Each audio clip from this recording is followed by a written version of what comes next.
Tanya Phillips with AOL Travel. And when you come to Seattle, I'm about 99.9% sure you're going to swing by and see the famous Space Needle.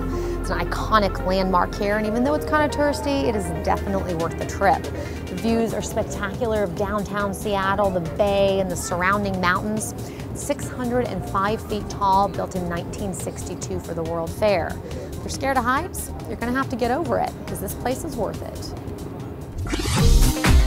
In peak season, the 43-second trip to the top of the needle can require an hour-long wait. Try visiting in May or October to avoid crowds. You'll thank me for it. Now this is a special treat indeed, because the Space Needle, the part of it that people are used to seeing, the round disc, is actually below us. That's correct. We're on top of the Space Needle. It's quite the view. When you say that the Space Needle is 605 feet high, does that extend all the way up there to the very tip of it, or is that where we're standing? No, 605 to the very top, the aircraft warning beacon. The aircraft warning beacon. You know you're tall when you have to warn aircraft that you're there.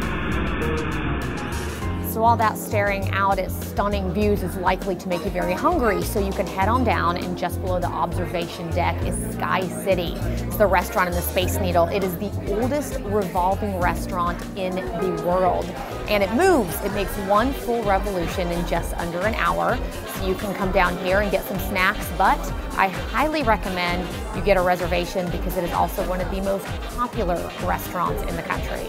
And when you make that reservation to Sky City, admission to the top of the needle is included in the bill at no additional cost. That's a nice bonus.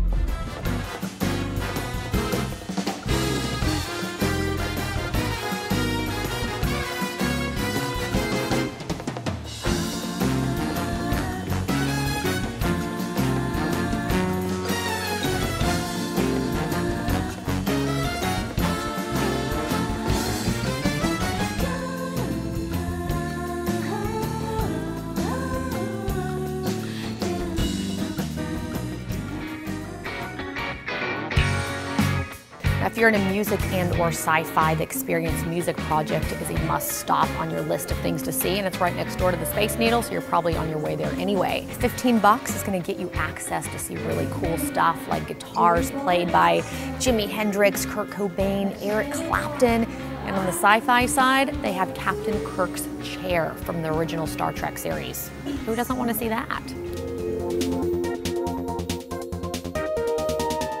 So, you know, if you're heading out into space, the final frontier, you clearly need to go well armed, because you never know what's out there. So here is your selection of weapons for outer space.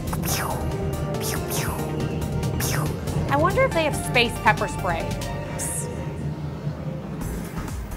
So the Experience Music Project is a pretty rockin' place with some great visual displays and some really cool interactive exhibits. And they also have all that sci-fi stuff. I mean, who doesn't want to see Captain Kirk's chair, right? So what's left to say except live long, rock on.